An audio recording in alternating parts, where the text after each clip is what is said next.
E como a comentarista de política do Jornal das 10, Cristiana Lobo, antecipou ontem, o senador Tasso Gereissati, do PSDB do Ceará, apresentou um parecer contrário à entrada da Venezuela no Mercosul. Tasso foi o relator da proposta na Comissão de Relações Exteriores do Senado. Bom, Forte, se depender dos argumentos usados pelo senador Tucano, as portas do Mercosul vão permanecer fechadas para o país de Hugo Chávez. Pois é, André, Tasso Gereissati deixou claro que é um risco para o bloco ter um sócio como presidente venezuelano. O senador disse que Chávez não respeita acordos internacionais e restringe as liberdades democráticas. A base aliada conseguiu adiar a votação do texto para o dia 29 de outubro. O pedido da Venezuela para fazer parte do Mercosul foi assinado há 3 anos. O bloco econômico do Mercosul é formado por Brasil, Argentina, Uruguai e Paraguai.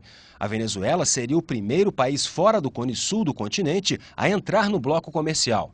O comércio exterior com a Venezuela é favorável ao Brasil. Em 2008, exportamos mais de 5 bilhões de dólares e importamos 500 milhões de dólares.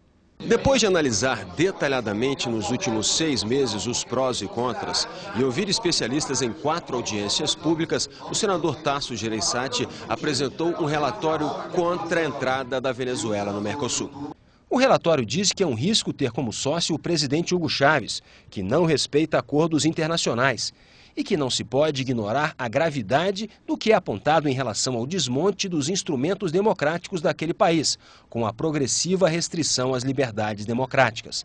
O líder do governo conseguiu adiar a votação do texto na Comissão de Relações Exteriores do Senado. Nós estamos tratando de países, de estados, não estamos tratando de governos. Portanto, nós temos que ter a responsabilidade de fazer com que essa integração possa transcender a essas disputas, que são disputas também democráticas.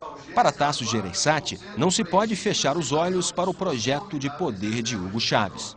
O seu comportamento tem sido considerado, não por poucos analistas e forças políticas do continente, belicoso, provocativo e fomentador de divisões.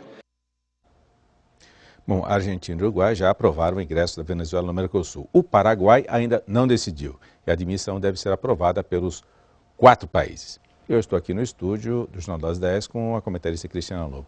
Como é, Cristiana? Chávez vem ou não vem?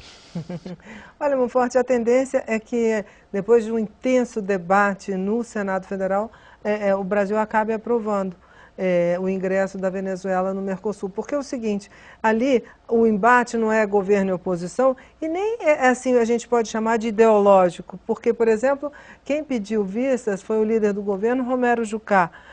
Aí eu perguntei a ele se foi como líder ou pessoa física. Não, foi como senador de Roraima, que é um estado que faz fronteira com a Venezuela. Portanto, é bastante importante a relação com a Venezuela. Então, a gente está percebendo ali que o debate vai ser intenso. As pessoas já estão assim, se exaltando, como o senador Pedro Simon hoje falou fortemente, no estilo dele, mãos aos ventos, assim, mas com muita contundência em favor da Venezuela. Então vai ser um embate entre os que querem a integração e os que não querem, e o Brasil poderá patrocinar isso ou não. Eles querem de alguma forma interferir, impor limites à Venezuela. Enfim, vai ser um debate bastante quente, mas no final a avaliação que está sendo feita agora, está todo mundo levantando votos, é que provavelmente vai passar a ideia da integração. Bom, e Ciro Gomes, hein? Passou, agora mudou o domicílio eleitoral do Ceará para São Paulo. Vai ser candidato a governador? Não, diz ele que não. Ontem até perguntei isso a ele.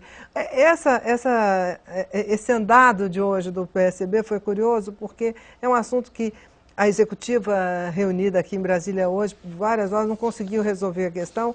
Acabou a questão sendo resolvida no encontro, no almoço do próprio deputado Ciro Gomes com o governador de Pernambuco, Eduardo Campos, lá em Recife. Ele é o presidente em exercício do PSB. O que acontece? Quando o presidente Lula lançou Dilma Rousseff e tinha Ciro Gomes como aliado, e tem Ciro Gomes como aliado, ele indicou Ciro Gomes para São Paulo até para fortalecer a candidatura de Dilma em São Paulo e tirar o Ciro do embate com Dilma. Só que o Ciro Gomes ganhou corpo, essa ideia de ser candidato em São Paulo colocou ele na mídia, ele apareceu no programa do PSB e está ali encostado em Dilma Rousseff, já a essa altura não pode ser até um adversário. O PSB quer ser o plano B de Lula e, por isso, resolveu acatar a sugestão do presidente para que não criar um constrangimento, um confronto, não tensionar as relações com o PT agora. Então, Ciro Gomes transfere o domicílio eleitoral para São Paulo e continua fazendo campanha pelo país, tentando fortalecer a candidatura dele para lá na frente. Se a Dilma Rousseff não conseguir demonstrar a força, como não tem conseguido agora, mas todos acham que com o apoio do presidente Lula pode melhorar, aí ele poderia ser o candidato do plano B de Lula. É evidente que uma manobra dessa é arriscada, porque nesse momento enfraquece a candidatura dele nacional.